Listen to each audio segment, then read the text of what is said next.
Good morning. I will call the Planning and Zoning Commission meeting to order. Today is September 19th, 2023.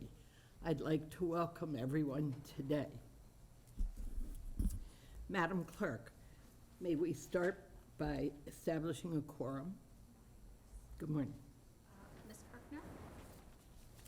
Here. Mr. Leister? Here. Mr. Huff? Here. Mr. Kane? Here. Mr. Smith? Here. Mr. Robinson? Here. Mr. Swason? Here. Commissioner Gordon? Here. Secretary Hine? Here. Madam Chair, please let the record reflect that 7 members are present and we do have a quorum. Thank you. Please stand for the Pledge of Allegiance. I pledge allegiance to the flag of the United States of America and to the republic for which it stands, one nation, under God, indivisible, with liberty and justice for all.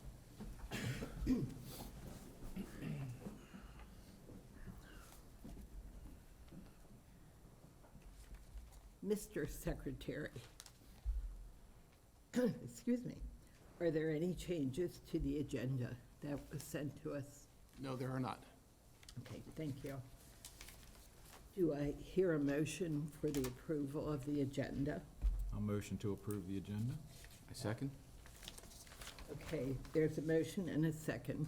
All in favor signify by saying aye, please. Aye. Aye. Okay, the agenda is approved. Has everyone had a chance to, well, with that, we'll move for the approval of the minutes from August 15th. Thank you.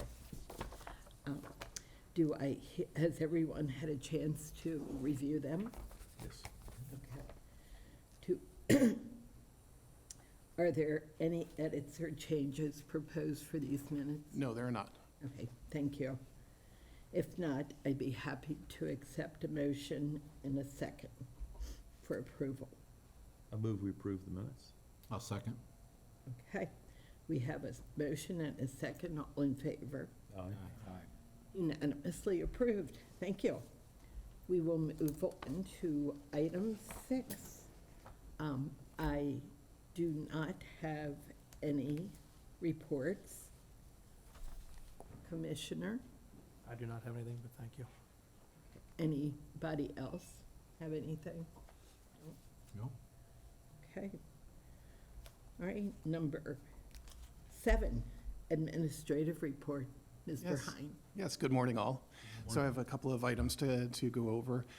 First, you should have before you the draft copy of the Transportation Master Plan. So we will not be going over that today. We're just providing you with a copy to review.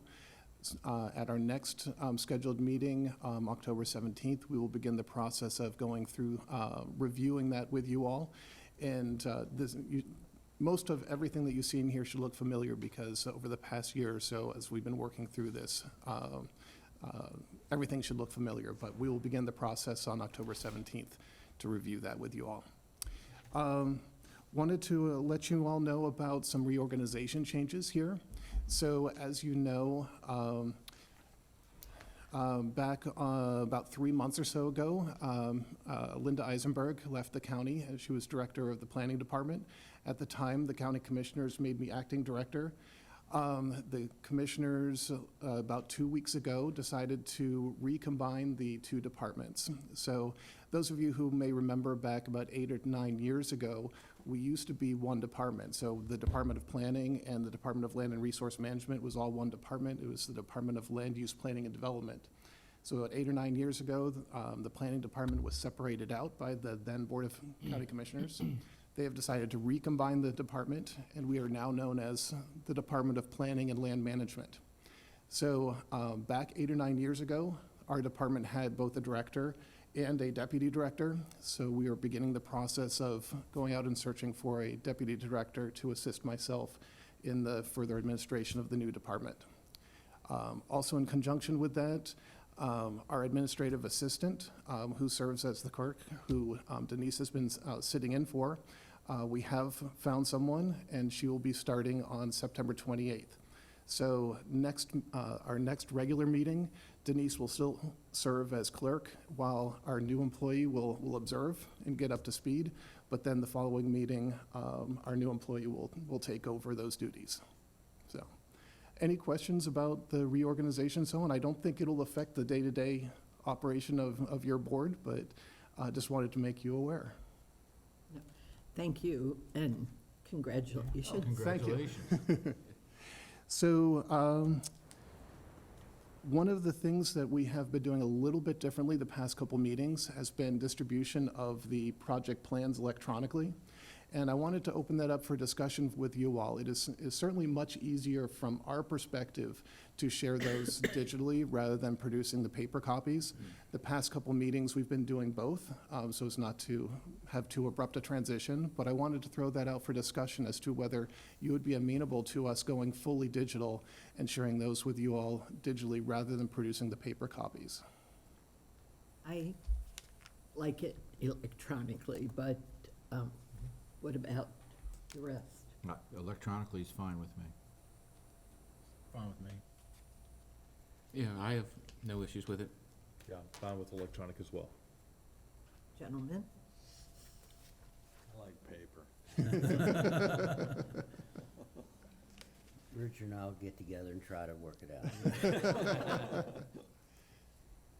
So, I mean, certainly if there are certain projects that are, I'll say contentious or need like more in-depth review, if you let us know, we can make paper copies available for you then on a case-by-case basis.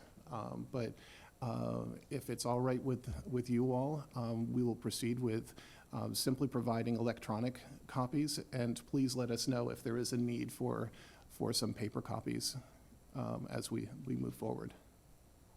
Okay, Thank you. thank you. Very good, thank you. Speaking to schedule then for future meetings, our next regularly scheduled meeting is October 4th, which would be a night meeting. We do not have any agenda items that are pressing, so our plan is to cancel that meeting. So no meeting on October 4th, the night of October 4th. So then we will have a regularly scheduled meeting on October 17th. Please note for yourselves that I think we will have a number of items for that agenda, so that will be a longer agenda than, say, for instance, today. As I mentioned, we will begin the process of discussing the Transportation Master Plan, and we anticipate that that'll take 2 or 3 meetings to get through. So we would like to get this resolved and finished up.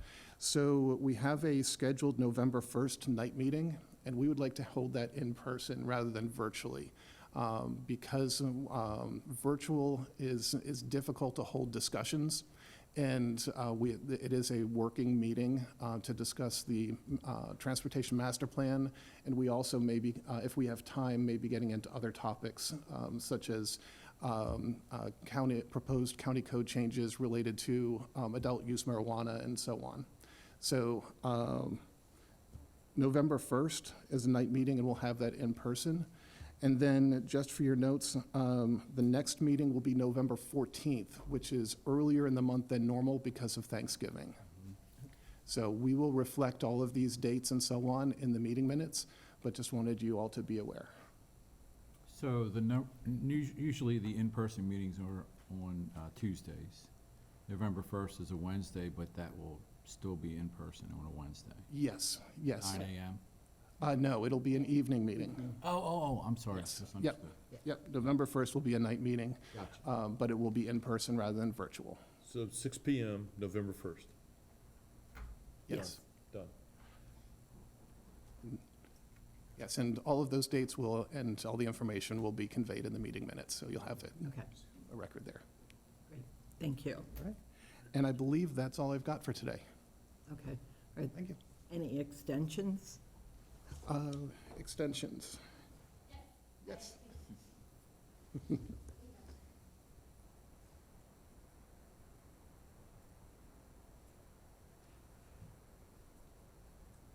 I'll walk from the back. I should have sat up here. Good morning. Good morning. We do have two extensions this month. The first one is Hudson Forest Estates 4. This is a subdivision plan. It's P12006. This is the sixth extension for this project. It is 17 lots of subdivision located in Commissioner District 4. And the second one is a site plan, Carroll Station Professional Office Park. It's S150014, and it's the fourth extension for this project, and that's in Commissioner District 5. That's it. Thank you. You're welcome. Thank you. I believe Randolph is here with, yes, some BZA.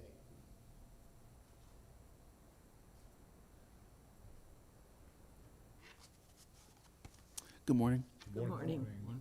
So just to update you guys on last month's BZA cases that I presented, those two were approved, and that was case 6455 and case 6465. And the cases I had for this month were 6469. This request is for a conditional use for a contractor's equipment storage yard and multiple variances on a Taneytown property off of Crouse Mill Road. Planning staff found this request for a conditional use and multiple variances is consistent with the 2014 Carroll County Master Plan as amended in 2019 and would have no adverse effects on current use of the property and surrounding areas. The next case was 6470. This request is for conditional use to manufacture wine on an existing barn within the applicant's property, and multiple variances on a Woodbine property off of Gillis Road, sorry. And planning staff finds this request for a conditional use and multiple variances is consistent with the 2014 Carroll County Master Plan as amended in 2019, and would also have no adverse effects on the current use of the property and surrounding areas. And the last case was 6471.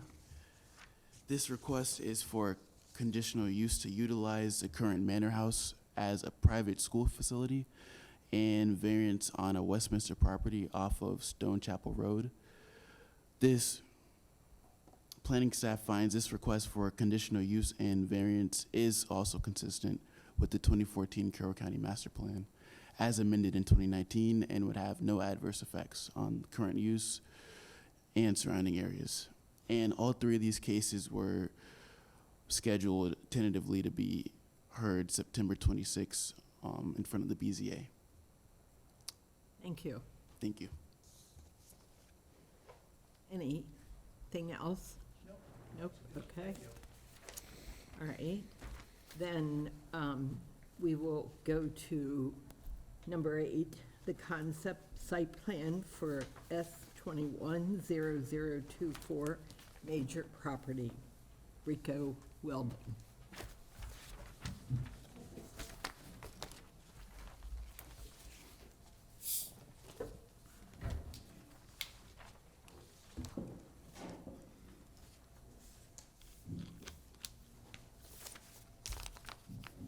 Good morning, my name is Amy Barcroft. I'm here with the Bureau of Development Review.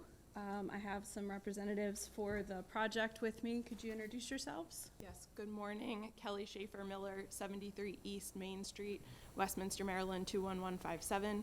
I'm here this morning on behalf of the applicant. Brian Cooney, the property owner, is far over to my left. And then John Lemmerman from RTF and Associates is here, who prepared the plan for today. Thank you. Thank you. Again, this is a concept site plan. No action is required. This is S2124 Major Property Brico Welding. We are located on the, let me get my slideshow going here. We are located on the south side of Wakefield Valley Road, which is east of New Windsor Road. This is Commissioner District 1, outside of New Windsor. The acreage of the property is 5.1 acres. And this is in the agricultural zoning district. The property is Lot 1 of an existing subdivision, the major property subdivided in 2009. And an existing storage building and contractor equipment storage yard are operating on site. This site plan brings the property into compliance. The property is accessed by a gravel driveway onto Wakefield Valley Road. The surrounding properties, along with this property, are private well and septic. On March 30th, 2021, the owner-developer took the first step of bringing this property into compliance by going to the Board of Zoning Appeals and receiving the approval for the conditional use for the contractor equipment storage yard that was operating. There were some conditions put on the property by the board, including hours of operation being 7 to 5, Monday through Friday. There's no welding on site except personal vehicles, and the use is not transferable with the property. So again, this is a conditional use and requires a site plan approved by your commission, and this is the concept review for this plan today. I am stressing that there is no additional use or intensification of the use being proposed. There is no proposed disturbance. The existing conditions are being brought into compliance by the approval of this plan. So the plan proposes to keep the existing structures and operations on site and address the technical codes. The agricultural zoning district allows contractor equipment storage yards to be limited to 1 acre in size. The 1 acre is depicted in the southwest corner of the property on the plan. In the center of that yard is a 60 by 80 one-story metal storage building. This building is used for storage, and there is a gravel parking area that surrounds the building. A note on the plan indicates that employees are dispatched from their homes, and the owner has an office space which is off-site. So additionally, no public would come to this facility. It is strictly for storage and employee drop-off and pickup, and that results in not needing any designated parking area in that gravel area. The zoning code does not have parking requirements associated with this use. There's an existing dumpster located on site, and the plan does not propose any signage or lighting. There is some building-mounted lighting, but a note on the plan indicates that it's not utilized due to the daytime operating hours. The plan addresses stormwater management by proposing 2 grass swales and non-rooftop disconnects. Concept stormwater management approval has been granted. Forest conservation was approved through the subdivision of the property and does not need to be addressed by this plan. Water resource management, grading, zoning, floodplain, and roads have approved the plan. The site is outside of the Bureau of Utilities. The plan was found to be consistent with the Carroll County Master Plan by planning, and the Health Department has approved the plan. In review, the following agencies have comments that need to be addressed on the final plan submittal, and those include landscape, fire protection, engineering, site compliance.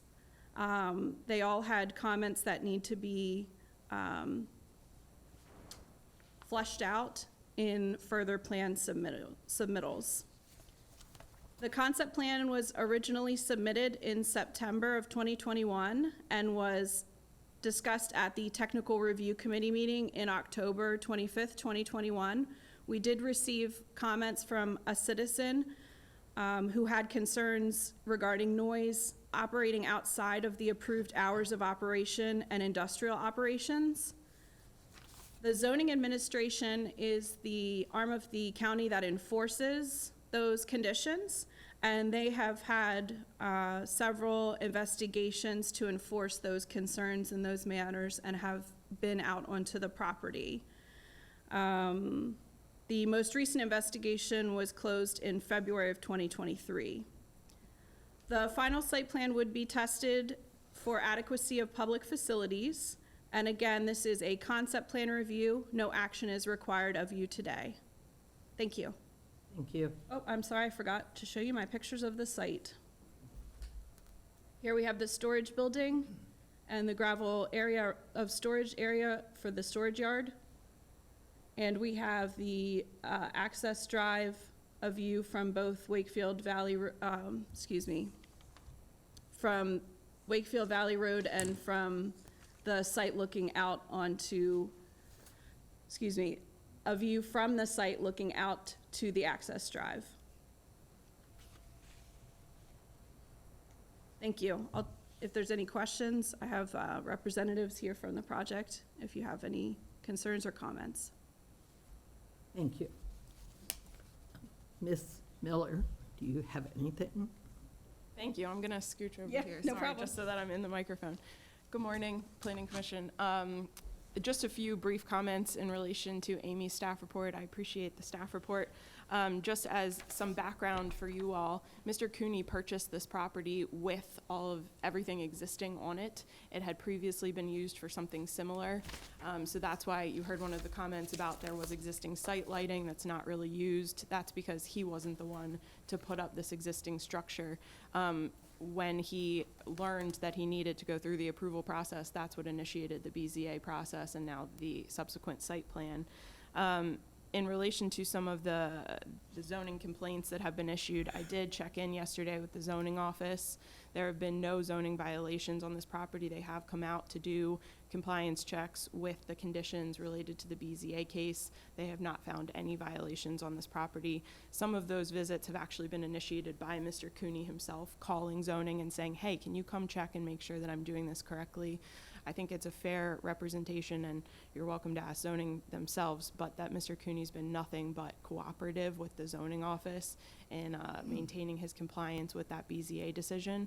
So I think it's fair to say, and Amy can disagree if she wants to, that this plan, we do not anticipate any changes, substantive changes to this plan before it comes back for final. So we would request that if you're comfortable with granting the chair the authority to sign the final plan, we would ask that you do that today.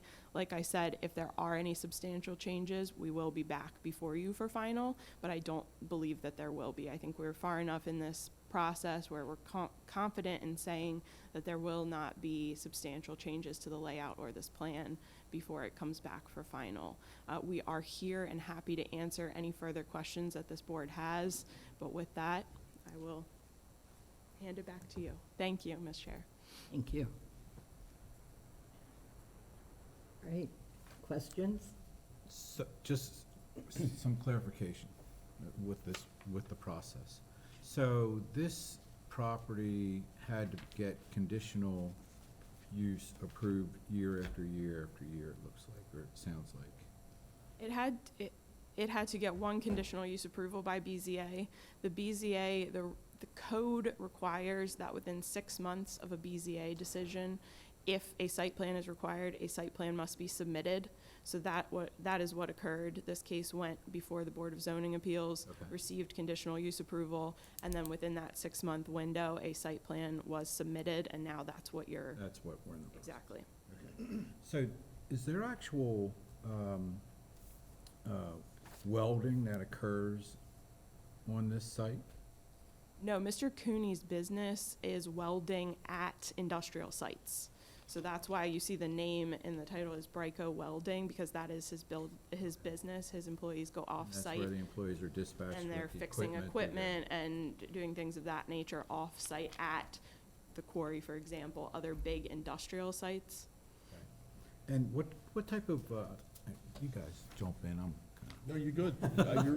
You're going where I was gonna go. what kind of contractor equipment is stored on site? I will let Mr. Cooney speak to the specifics because I don't speak that language. But I think that those photographs that you saw were representative of the types of equipment. You're gonna see large tractor, excavator type equipment. Maybe I shouldn't use the word excavating.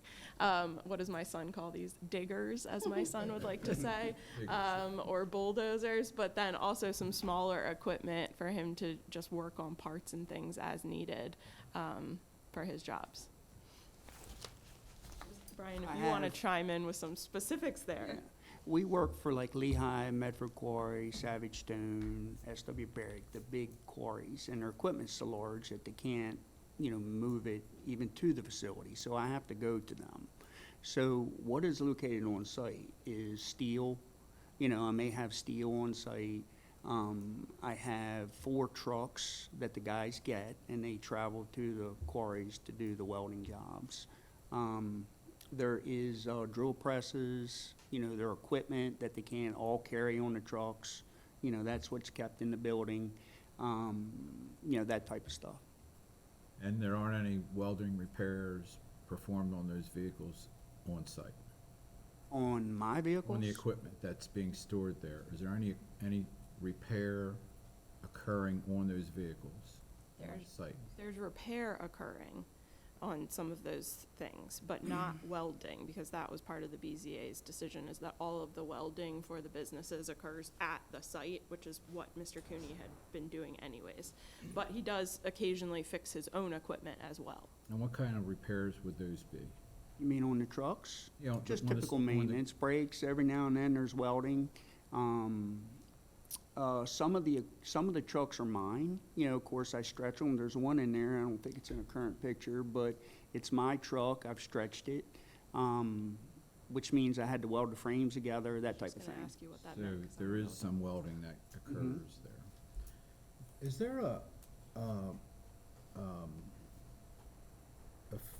welding, I'm assuming, is associated with potential fire? Is there any kind of road, right now it's gravel driveway, is there any kind of driveway improvement that would need to be, that would need to occur to facilitate emergency vehicles getting in and out of the property? John can answer that. Good morning, John Lemmerman with RTF Associates. So the width of the driveway is adequate for emergency services. I think we did have one outstanding comment from emergency services to put some kind of sign related to the business at the end of the driveway. And, but that was it. So that was their only concern as far as emergency services. And for this. I'm asking because I'm not complete, I guess, I'm assuming we have a lot of gravel driveways in Carroll County. I'm assuming fire's okay with gravel versus paved, Yes. and they look at it. The only other concern with access drives that emergency services would have is if, to make sure like the branches are trimmed, if it was Yeah. a wooded driveway, which Okay. this is not the case. Okay. I'm sorry, Jonathan. That's okay. I guess I'll jump in and in reading through the notes from the BZA case, it appeared to me like one of the concerns of your neighbors was noise. And was the noise that was emanating from the property, was that primarily due to COVID? You were doing more things on site and this has been reduced since the pandemic? Or do you see that periodically because of your workflow? It might be something that happens again, or I wouldn't want to set you up to fail, in terms of being a good neighbor and your neighbors. So I don't know how to ask that question other than to say, the hours of the operation that are shown in here and noise-wise, we're good with the conditions that have been placed on you? Yes, sir. I'm fine with how things are. The noise complaints would be, if my guys come back with steel chunks and they throw them in a dumpster, you know how that sounds, obviously. That, you're gonna hear that. I do adhere to the 7 to 5, Okay. no matter what they're saying. I do not work before that in that building, and I do not stay later. I may stay later, but it's just me in the building. When I lift off steel that's sent to go to a job site, forks are gonna slide under the steel plates to unload them off the steel truck. It's gonna make a sound. Right. Lehigh is just over the berm from where I am. I hear them more than I hear anything I'm doing, but Okay. that's neither here nor there. But, I'm not trying to upset people. Yeah, and I'm not trying to put you on the spot. I just want to understand what I read and what your perception of that is, and make sure that we've asked the question, on behalf of the citizens. I've got nothing else. Okay. Does the plan allow for expansion of your business? I'm not gonna expand. I'm 58 years old. I'm just gonna, But, you know. but if someone else came in, does this no one plan allow can. for another building or No. anything at all? I I There's would- nothing in the plan that says anything about expansion. I would say that one of the conditions is the use is non-transferable by the Board of Zoning Appeals. And additionally, the use is limited to 1 acre in size.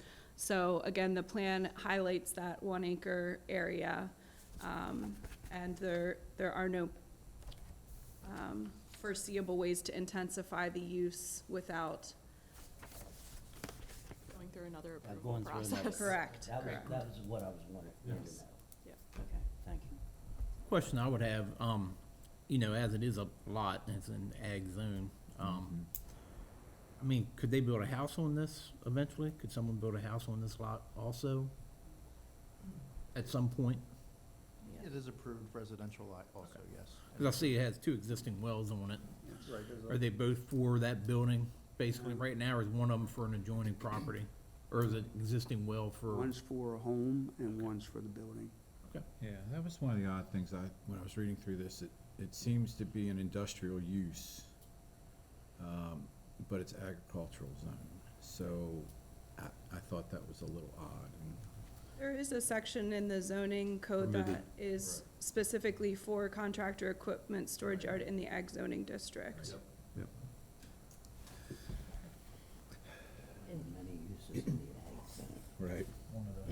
That's what I was gonna say. It's one of the think many I- uses in the ag zone, and one we see almost monthly at BZA. Yeah. These contractors' equipment storage yards in the ag zone, just by virtue of our county and the small businesses in the county. Richard, anything? Stephen? You guys asked all the questions. So your question is, would they be comfortable with it coming directly to the chair, Correct. rather than, any thoughts? Any comments from the community before we do that? Sure. Yes. Is there any public comment for this? Okay, seeing none, then I would ask the question again. I'll make the motion that we allow you to sign off on this at a later date. A second? All in favor? Aye. Okay. And Thank you. we will do this. Okay, thank you. Thank you. Number 9.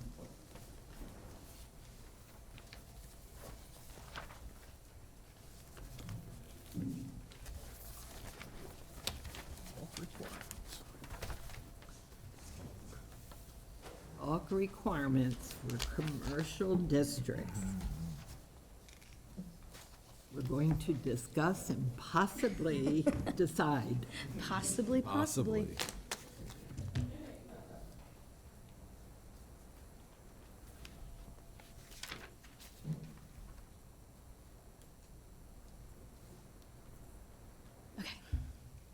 Good morning, Planning Commission.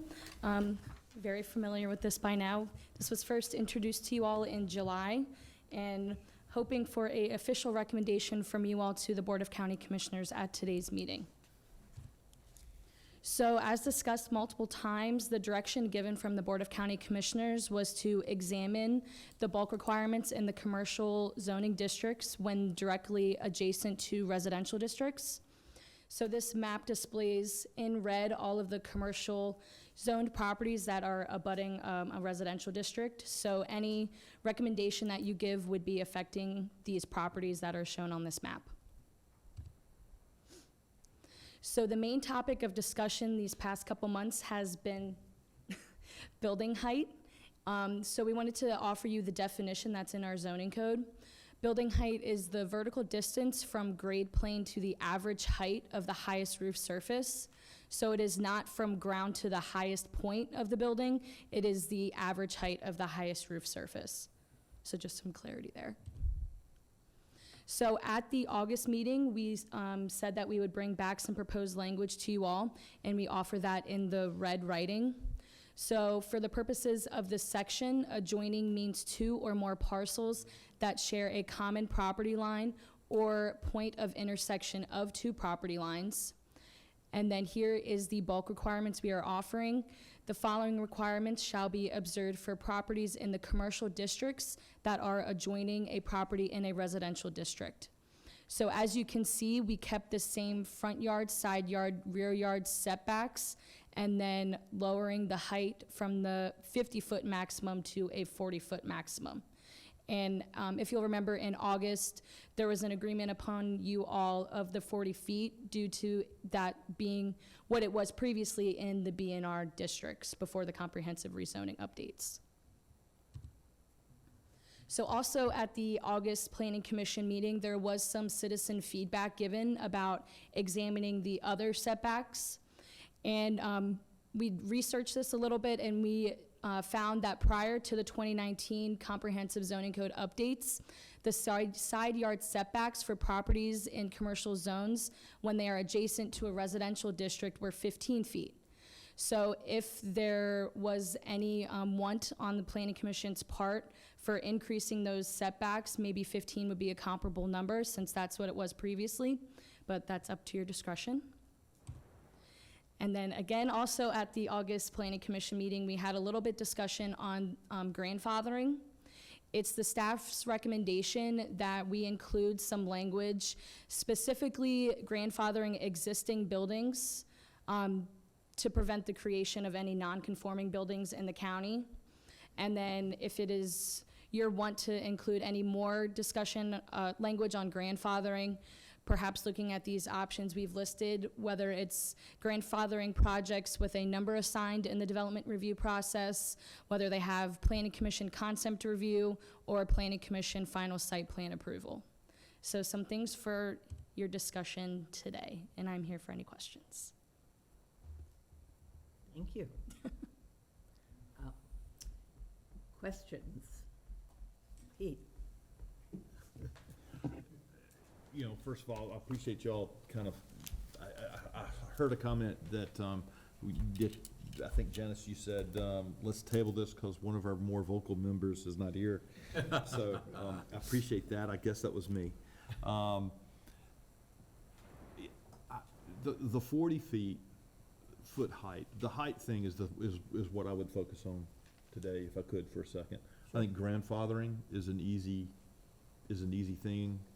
I think the side yards and the rear yards we can get to. I would ask us to contemplate what this looks like when you've got a 2-story home, residential property that, and again, this is the property that's adjacent when we're only talking about commercial property that is adjacent to residential. If it's a 2-story home, a 40-foot average height building adjacent to it is pretty dominating visually. And I would be more inclined to something, you know, in that 30-foot range. That's where I am mentally on this. And I know that y'all had discussed it. I watched it. I just want to ask you to kind of contemplate, you know, what this looks like visually, you know, in terms of how something that's 40 feet tall would appear, you know, when somebody has made an investment. Now, I've heard it said, and it's not entirely wrong. If you bought the property, you knew it was adjacent to a commercial piece of property, and you knew what could have been developed there. So this is, to some degree, you know, on the person who bought the property. At the same time, it is a neighborhood. We're talking about one of the things we want to do, I think, is preserve the neighborhoods in our bedroom communities. So I would just push back here. I'm not gonna die on this wall, but I'm thinking 30 feet ought to be the number. That's where I am on this mentally. Any other? No, the piece I would add is, you know, it was 40 feet before, so it got changed. Yeah. So, I'm fine with 40, just because that's what was there before when anybody would have bought it in the past. But, one thing to think about is, not all the time, these buildings are gonna be built right next to the property line. I don't know if it's some way they can put some kind of scale in there, the farther they are away from the residential area, they can build higher. Because really, it's just the fact that you look out of your house and here's this 40-foot building, 25 feet away from your bedroom window. That's very austere. I don't know if there's any way that can be changed, so. Because, some of your commercial properties that are next to residentials are larger pieces of property. Exactly. Right. And if we just, I guess they can always come for a zoning variance, but if it's in there, they're gonna have a hard time getting around, the fact that we're saying, okay, it can only be 40 foot, I don't care if it's a quarter mile, well, it's not gonna be a quarter mile, but 100 yards away Sure. from the residential houses. So. And that's an interesting thought, because, and I don't mean to Because interrupt you. we all know which property got all this started. Exactly. And that's in a very it's commercial residential, but it's right there along 26, but there's houses right behind it. That's right. And so, To your point, and I think it's worth us slowing down for a second and talking about, because, again, I don't have a problem if there's a 50-acre parcel and there's a residential parcel that is contiguous. That first building would be 30 feet. yeah. And the next one could be 40, 50. I mean, because again, it's further away, like you're saying, because it's a multi-parcel to some degree development. And so we're talking about the parcel that's immediately adjacent to, contiguous to the residential property. I don't have a problem at all with what you're describing, Matthew. I think that's totally reasonable to allow for those higher buildings the further away you are from that property line. So I agree with that, and I'm not sure how to do that. Yeah. Yeah. It would be difficult, because we'd be coming from a place, we're not sure, for every so many feet of setback, how much extra height should you get? I hate to say it, we'd be pretty much guessing at what's reasonable for that. I also just did want to point out, I didn't want to leave you with the wrong impression. It was not 40 feet before the 2019 comprehensive rezoning for all commercial properties. The BG district, which was most commercial properties, and the BNR district were the two business districts. Then we went to C1, C2, and C3. So the BNR was 40, the BG was 50. We made all three of them 50. Got it. The commissioners made all three. So there would still be some that had previously been BG that would, I don't want to say they'd be hurt, but they would be affected because they did come in under the 50 feet. I just wanted to, I'm not saying other than, I just wanted you to have that information. All good. Richard? I tend to like Peter's idea of the 30 feet for the first, adjacent to the house. But it sounds like it would be difficult to do that.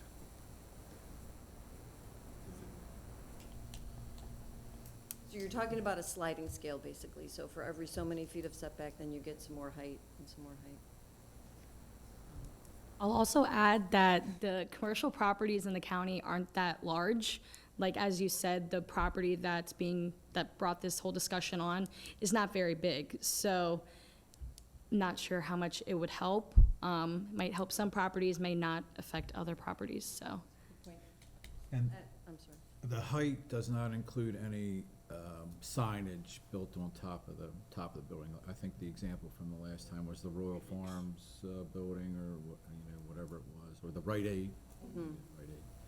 Is there a way that we could put language in the code to cap it at 40, regardless of signage or not, and you figure out, as an owner,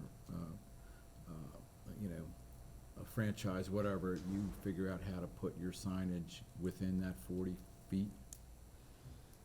Or 30 feet? Usually the signage isn't facing the residential, though. So the signage is probably not the problem, because the signage is facing the road. It's not typically going to be facing the residential property. Right, but if I'm a homeowner and it's 10 feet from my home, which is allowable, I'm gonna see 50 feet or 55 feet. Some part of it. Yeah, so it does become part of it, in my mind. I agree. So the difficulty here is trying to put together code language that can cover all these different scenarios.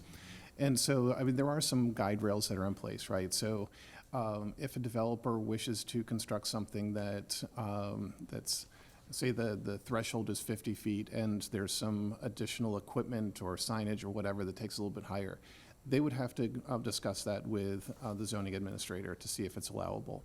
Then when it becomes before you all, you have the discretion to provide additional guide rails or additional guidance that would allow or disallow that. So you have the authority to look at that as well. Concept it. Yes, yes. Yeah, but, you know, Chris, I mean, part of the pushback on that I would offer is that, so we do things here, and we've had it happen to us once, where we made suggestions to a developer, and the developer totally ignored them. He went to the BZA, and the BZA, being, you know, a de novo hearing, they didn't hear anything about what we talked about. They didn't see the give and take, or the, I don't know, maybe it was just take on our part, I don't know. But they didn't, whether they would have benefited from that or been harmed by it.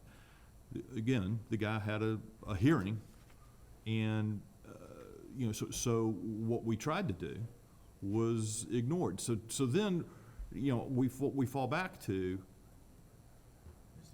what is the code, and that's where the code provides a level of protection to the citizens, and the code should reflect what we as citizens want for our county. I guess I would go back to, you know, if it's too hard to do, don't do it. Other municipalities have to be, they have to have done something like this. And I would suggest to us that there is a minimum size commercial lot that we allow, right?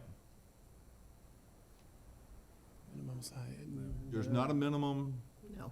It would depend on the use. Some of the uses have, we did find that your average C2 zoned district, I don't know if you talked about this before it came in, is 1.3 acres.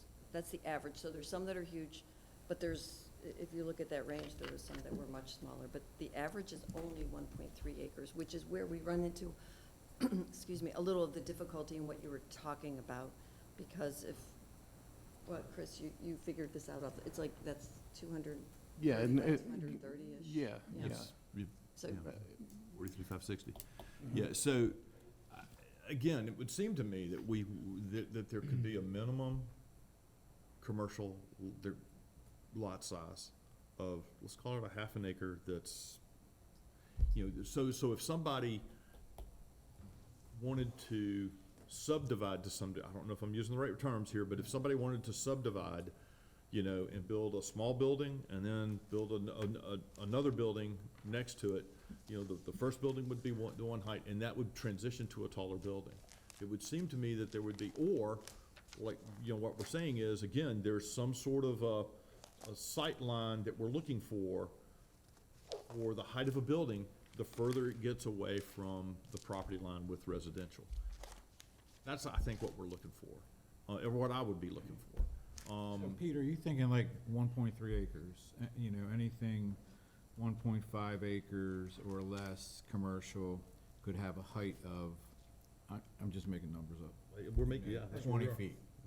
You know, 1.5 to 5 acres could be 30 feet. Over 5 to 10 could be 40 feet. Something like that? But yeah, but I think we're back to, and this is where, again, I don't disagree with y'all, this is not easy.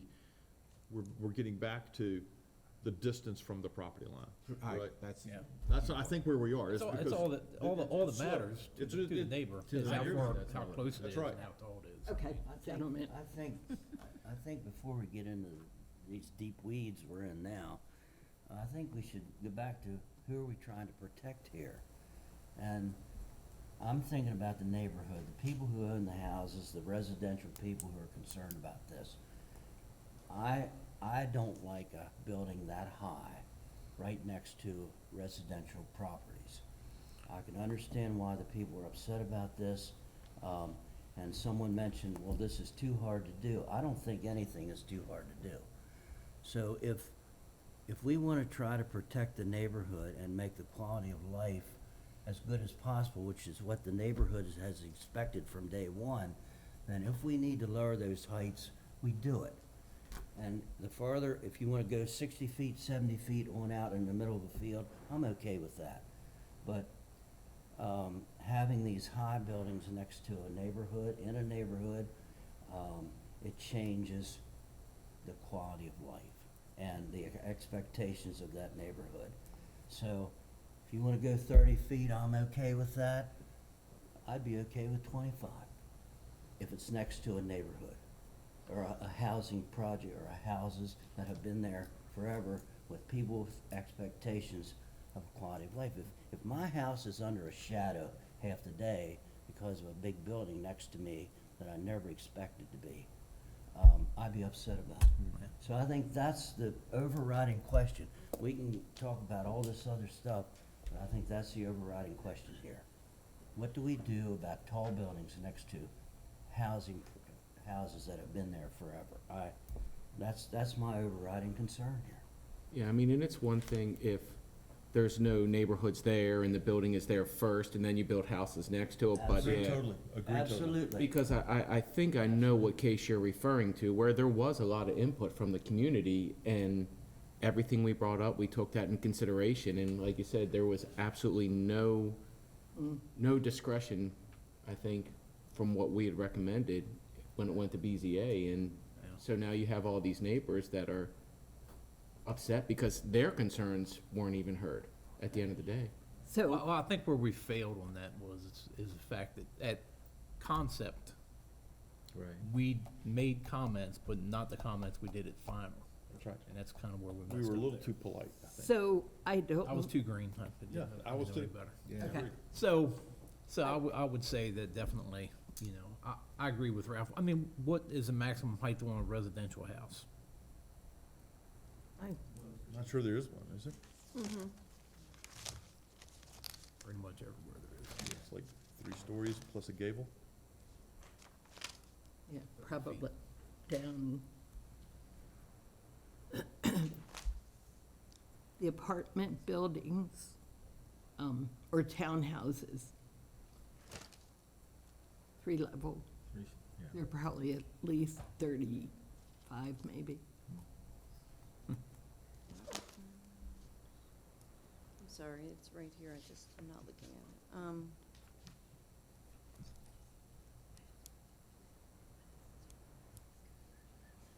it. Did not change that. Thank you. So for ag conservation, R40, R20, R10, and R75, it is 35 feet. Okay. 35 feet. Okay, thank you. I think, 2 things. I think the height is subjective to the topography. I think in some instances, a 30-foot high building could be extremely high because the land is higher. So I think it's hard to decide where to go. And we talk about, maybe grading it to different size, but often properties are parallel to residential. So if the first property is said it could be 30 or 35 feet, and the next one's 40, if it's parallel, we're not working correctly on that theory. And the other thing, I totally understand, I would not want to be with buildings that overshadowed me. Down the beach, look at condominiums, and they have little houses, and, you can't get your son bathing in. However, there also is property rights on both sides of the fence here. So while we don't necessarily like it all, we do have to be cognizant of another person's right.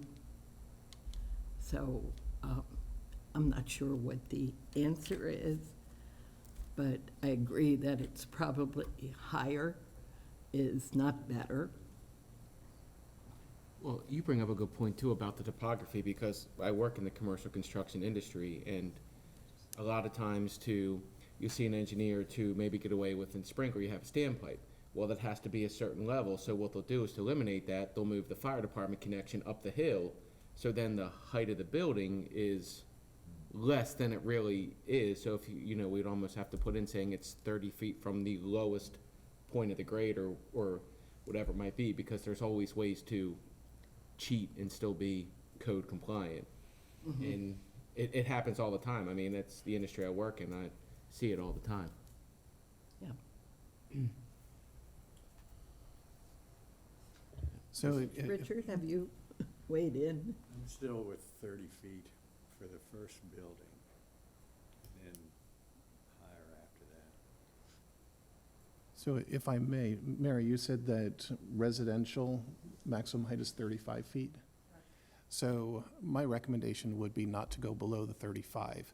If from a residential perspective, that's the height, then reducing commercial bulk requirement to lower than that doesn't seem to be in line with the current code. The other thing is, it sounds like there's some interest in looking at the size of the property as some guidance towards that. So are you suggesting that perhaps a certain acreage would have one maximum height, and then if you were over another acreage, it would be a greater height? Is that what I'm I hearing? think, Chris, what I'm saying is, it's the distance from the property line. Yep. I mean, let's face it, I mean, it could be a really long, thin piece of property. But because there's not any distance between the property line that is contiguous with and again, we're talking about existing residential. If there's no residential there, Sure. the world's his oyster because he's there first. But when a new development is built on property that is contiguous to existing residential, the height should not exceed 35 feet. And the further the building is away from that contiguous property line, the building could get taller based on some sort of slope that y'all help us Okay. figure out. Does that make sense? Yeah, no, I get what you're saying. I think to simplify matters, maybe we come up with two criteria, Okay. and we can figure out what those would be. But for example, if it's a certain setback, then 35 feet is the maximum height. If it's another setback and we can come up with a recommended distance, then it would be 40 feet. And if we want to have 3 data points, or however you all would like to make the recommendation, but that would be simpler than a sliding scale, where if it's now 11 feet, now it's 12 feet, the height is. That makes total sense. That yeah. makes so much sense, it's not even funny. That's great. And the other part of that is, and I'll say this too, your notion of topography, you're exactly right, and I didn't even think of that. But again, I don't think that should be part of it. I really don't. No. Because again, like we're saying, if you're higher up, if your parcel is higher from a topographical standpoint than your adjacent property, you're gonna end up with a 20-foot building? No. I don't think that's right either. Right. So I think topography is not the issue. And I'll say something else here that still sticks in the craw of a lot of people in the Freedom District, and I know this is more than the Freedom District. Okay. Yeah. Is that multifamily, over 50 thing that was built that I still don't believe we have a hook and ladder truck that can get to the top of that darn thing if it catches on fire. I'm told that we do. I'll shut up about it. But I'm just saying, that thing is tall. It is really up there. And again, you've got homes adjacent to it.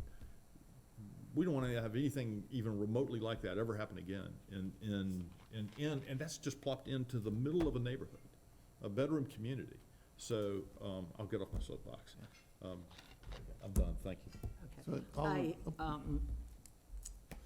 see, when we're talking about if the houses aren't there, but I guess a good attorney would argue if there's a property in the queue and, we have multiple subdivisions out there, they aren't bet yet, but if it's been approved and they've just delayed it for whatever reason, would they have say then in, the building being taller? So I can see a lot of questions with that. And Jim, I did notice you had a look like. He did have a scowl. I saw the Yes. scowl. We got a So scowl. did you have something you wanted to? No, I'm not here to comment on the wisdom of the policy, just to make sure you guys are, staying out of trouble. Or lack of it. Lack of wisdom is what it is. Yeah. So, Just to point out, I'm sorry. go ahead. When we're talking about the houses and how they're affected, the way this is written currently and the way we usually write it is it's from the property line of the residential district. So that's going to factor in too. I just don't, I personally wouldn't recommend changing that because it's very difficult then to do those measurements and enforce that. But I just wanted to point that out, that is what we're gotta talking be about, from is the from property line. property line. I do think that makes total sense too, yeah. Yeah. Just keep it the same. Yeah. And if I could comment on two items that were brought up. First of all, I completely agree on the topographic question, because you also have to look at the flip side. So if a building is down in a valley, does that mean that they could then be even taller, right? It's, the topography of the land needs to be taken out of it. The other issue with regarding to projects in the queue, I think the primary concern that everybody is worried about are the established houses that are in the ground, people have lived there for a while, and then something comes in. So if a residential neighborhood were in the queue, and then a commercial property were in the queue also, I think there's not that established, I've lived there for 10, 15 years, didn't understand what was zoned next to me and so on. I don't think that issue is quite as dire, so. So what I'm hearing is 35 feet. Is that? Yep. What- Yes, and we can come back with a recommendation for an increased setback for a greater height. And what I think we'll do is come back with 3 data points. So say 35, 40, and 50, with associated setbacks that would allow for those heights, to get that slope idea of if it's a greater setback from the property line, then the height of the building could be higher. And we'll look into that and see what we think makes sense, and bring that back for discussion. Chris, are you assuming that this is all based on established neighborhoods, Yes, Established right? residential. Established neighborhoods? yes. Okay. This is commercial property adjacent to existing residential. Thank you. Y'all have been great, and I appreciate it. I've been a pain in the tail on this. Thank you. No. We knew you'd have comments. I wonder where she's gonna go with that. So, Can't help yourself. all right, so if can't. everybody here is done, I know that we have some public out there that would like to speak. I want to remind you that first, you should have signed in order to speak. Please talk into the microphone to facilitate the audio and video. We do have people watching, so they would like to hear what you have to say as well. Comments are going to be limited to 3 minutes. The citizen testimony is not a question and answer session. If you have any specific questions, you can direct it to the staff after the meeting.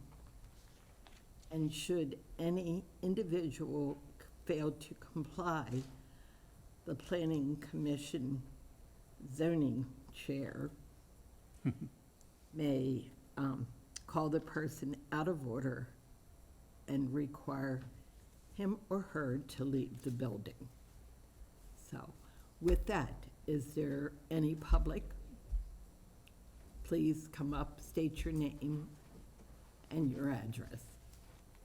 Although I think we probably are familiar. Good morning, Nancy Lynch. We live at 6503 Carroll Highlands Road. I especially appreciate Mr. Robertson's comments about considering the citizens who live there. Could you pass that out? When we had the town hall with Commissioner Rothstein, many residents talked about complying with the Freedom Comprehensive Plan, and he said there should be a careful balance between the county code and the Freedom Comprehensive Plan. And I printed out a few excerpts from that.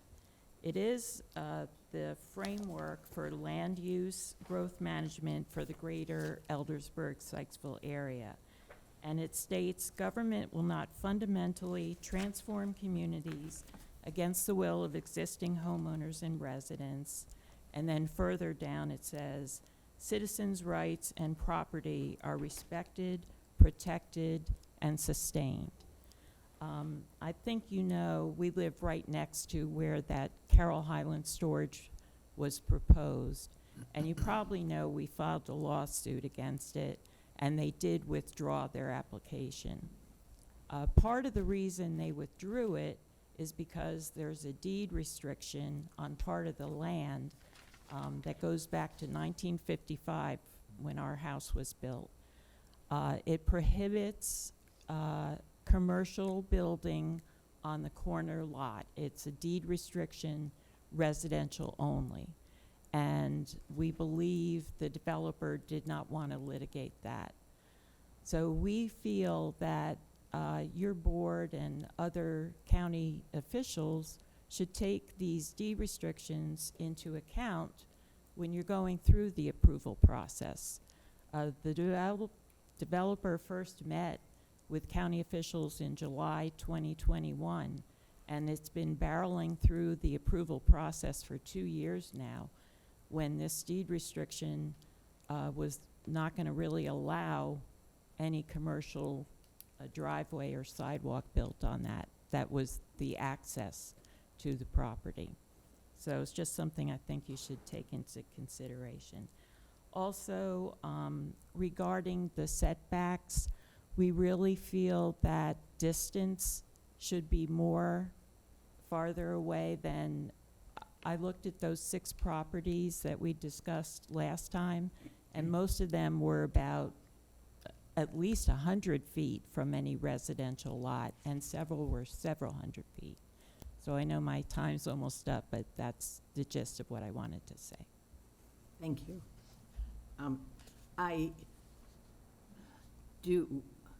You all look at deeds. I know engineers do when they meet. Often they may look at a deed which would kind of give that, but. So I can answer that. So deed restrictions are, that's a legal restriction established between the property owner and the people that then move into the neighborhood. The county does not get involved with those, and we wouldn't speak to the legality of any of those types of restrictions. If you go back through old deeds, there's some very questionable deed restrictions going back 70 years or so that there's no way that we would get involved in any sorts of those discussions. So it's really a legal issue for the property owner to get into. And the county would not be involved and enforced, yeah. Okay. Any other? Yes.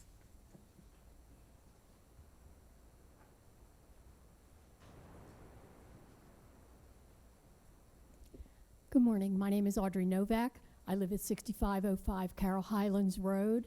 I am 2 houses away from the lot that has stirred this whole pot.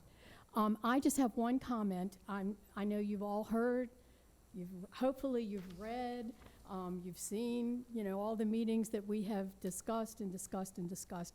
But one thing I want to comment on, if you could put the slide back up again about the setbacks that are currently, and Mr. Hine, at the last meeting, you made a comment that you said that it's really it's really not an issue because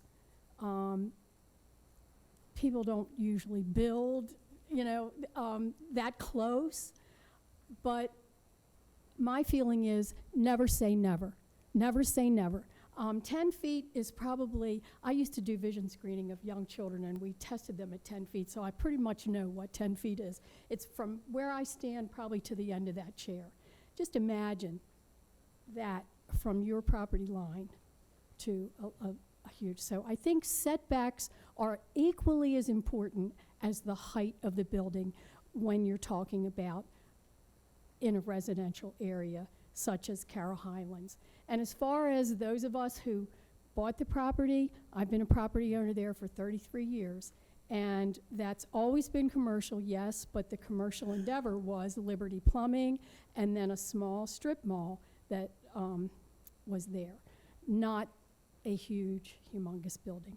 So I appreciate all of the time and energy and effort that have gone into this, but we have also put time and energy and thousands of dollars in legal fees to bring this matter to where we want to have concise restrictions that can't be dickered with.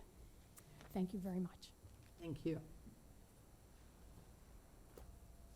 Anybody else?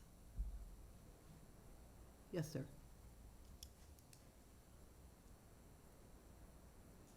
Chris, to the point about, Your name?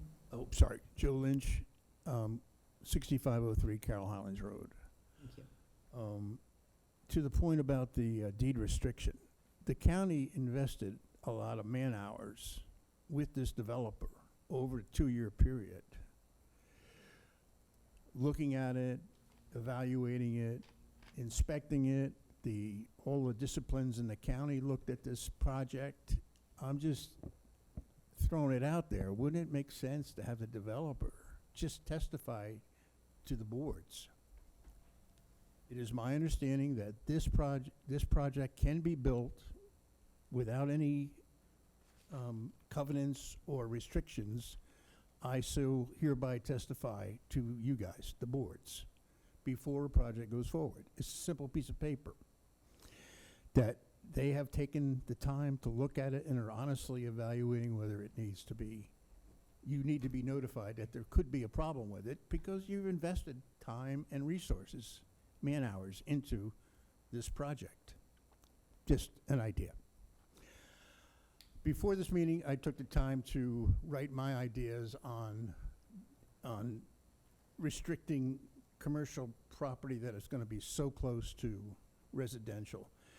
This building that was almost happened was shoehorned, really, into a total residential area. I mean, 50 feet. My house is a one-story ranch, and this thing is on an elevated lot to start with, and it looks down on other properties. The shadow, as you pointed out, is a factor, and I just wanted you guys to hear our impressions of what would be allowable in our point of view. So 30 feet to me sounds great, Commissioner Lester. It really should be no higher than the tallest building within that residential area, whether it's 30 feet, 40 feet, whatever. It shouldn't be any taller than that. That's our take. And the distance from a property line should also take into consideration noise and lighting that can be affected, that will interrupt the tranquility of the peace and quiet that is enjoyed by the neighborhood. So I don't know whether you got this, but I would ask you to just read it and see if I'm all wet or there's some points we can agree on. Thank you for your time. Thank you. I will say, from a past developer standpoint, while we may, and I always had deeds, and even as a real estate agent, I always look through deeds. However, deeds can go back many years, and sometimes you miss that.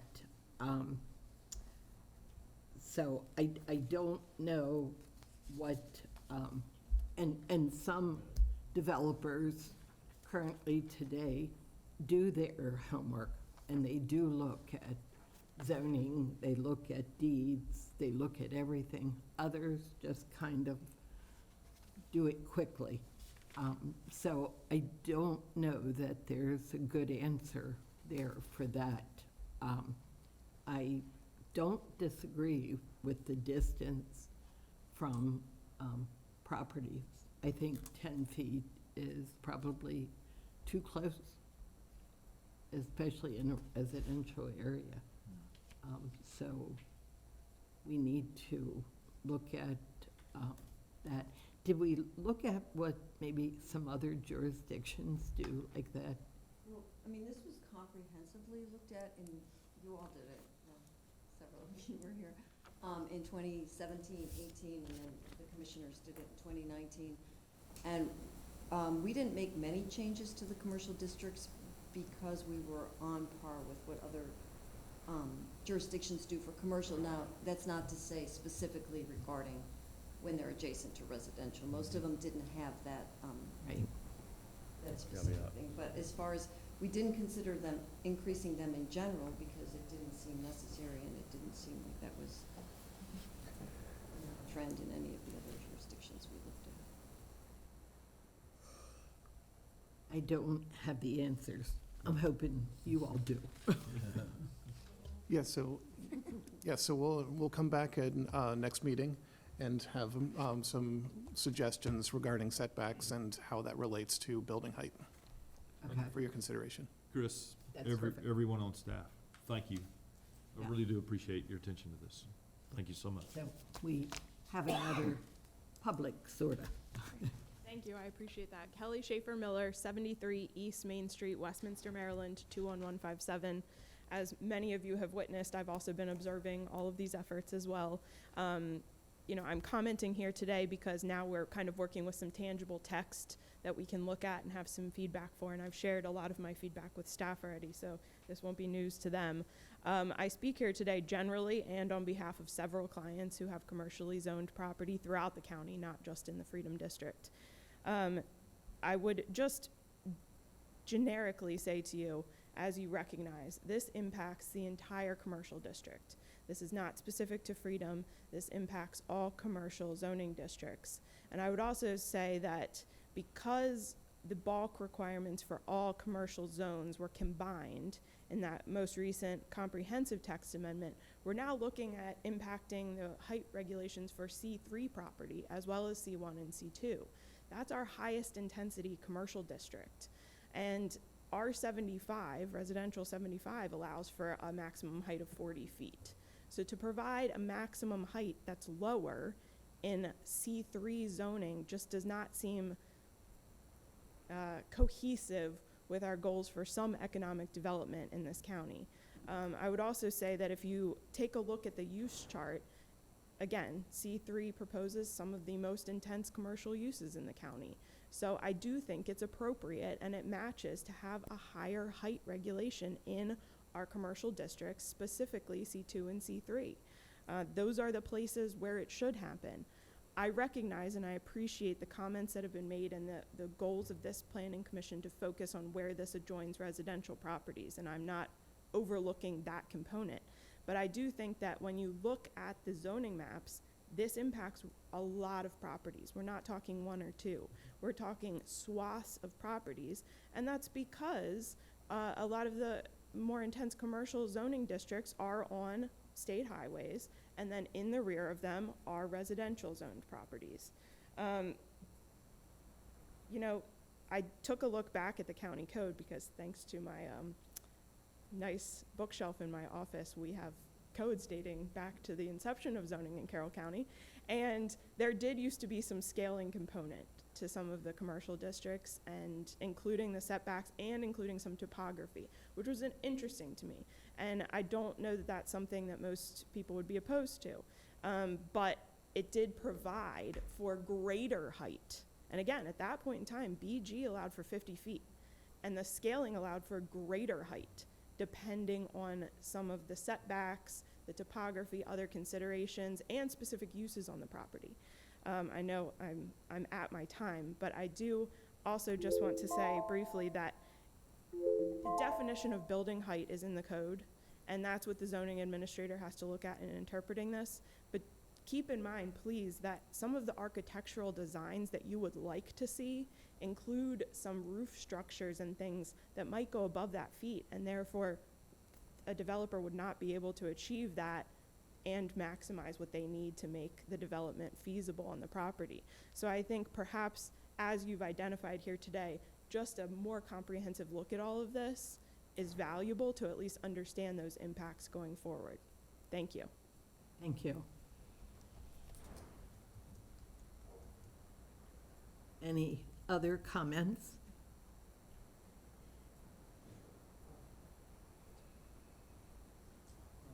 Robert Binnick, 6513 Panorama Drive, Eldersburg. And we were all part of the Carroll Highlands facility.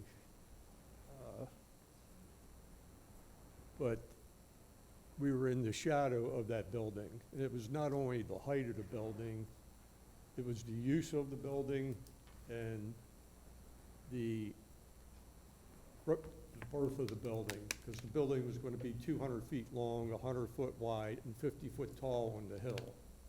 So, and it was a bulk storage facility. So we had a lot of reservations about putting a warehouse next to our residential area. And looking at other jurisdictions, Prince George's County limited the bulk storage facilities to commercial areas only. I don't know how other jurisdictions did it either, but yeah, we were very opposed to something that big.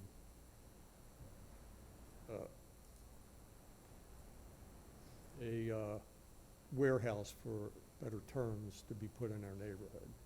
And we appreciate the comments of all the board members. And one comment was that we know what we were getting into when we bought the property. That's not what we understood. The Eldersburg community was and is a mom and pop neighborhood, and that's what was on the property. And all the buildings in the neighborhood conformed to that consistency. We had a bank, which is what's now a kitchen facility, which is a house, and it blends into the neighborhood. The Dunkin' Donuts was transformed from not a commercial building to more of a residential building to fit in the neighborhood. The title company was the same way. It looks like a big rancher. So to put something in a neighborhood that looks like a warehouse was, to our opinion, not very good. So we thank you very much. Thank you. Any other comments?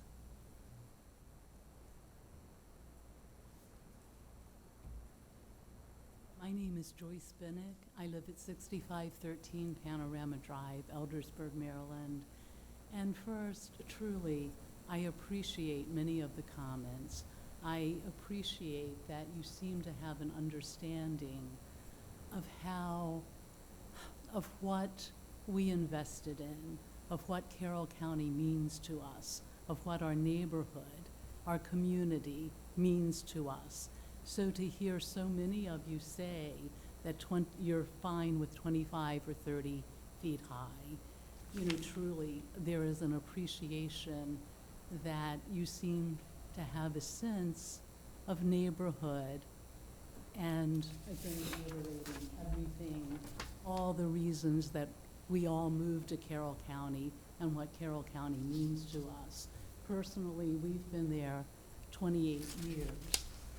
And again, there was the comment about to buy in, you may be aware of the zoning in other areas. Well, there is, to me, a very huge misunderstanding because the property we thought and understood, the property where the proposed storage facility unit was going to be built, we thought that had been zoned BNR and then changed to C2 recently in past years. So there's confusion on our part, and I'd love to be educated on how it fits to be changed and how it now fits to be deemed C2. And I believe that there's a list of criteria for C2. So that's sort of like a whole can of worms in itself. But before my time runs out, I appreciate that you're looking at height restrictions, but as many have said, it's the total picture of how close to the property line will the building be? How wide will it be? And I'm reiterating, what light and noise will the business generate that will affect, again, everything that we invested in for our homes to be and that we now have. And I also understand, you know, businesses and their rights. And I'm running out of time now. It almost seems that every plot of land like this should be looked at for zoning.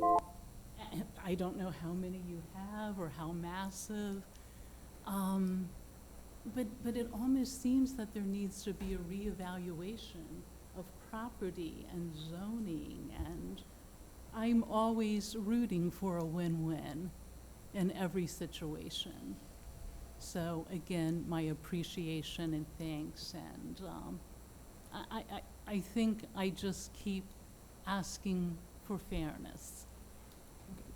Thank you. I will say, and I'm sure everybody is aware of it, once a property does come to us as the commission, it has been through a number of channels, and of course we do ask questions, so it's not, it isn't just thrown at us and we say, here it is, we'll approve it, because as you know, we haven't always approved something. So it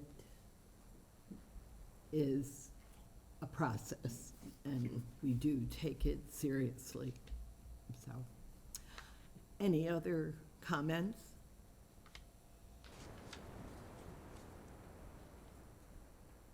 Okay, so you are going to give us some more guidance once again. Okay. All right. I think that is it for today. I would entertain a motion for adjournment. I'll make a motion that we adjourn. Second. All in favor? Aye. Okay. Thank you very much. Thank you. Thank you.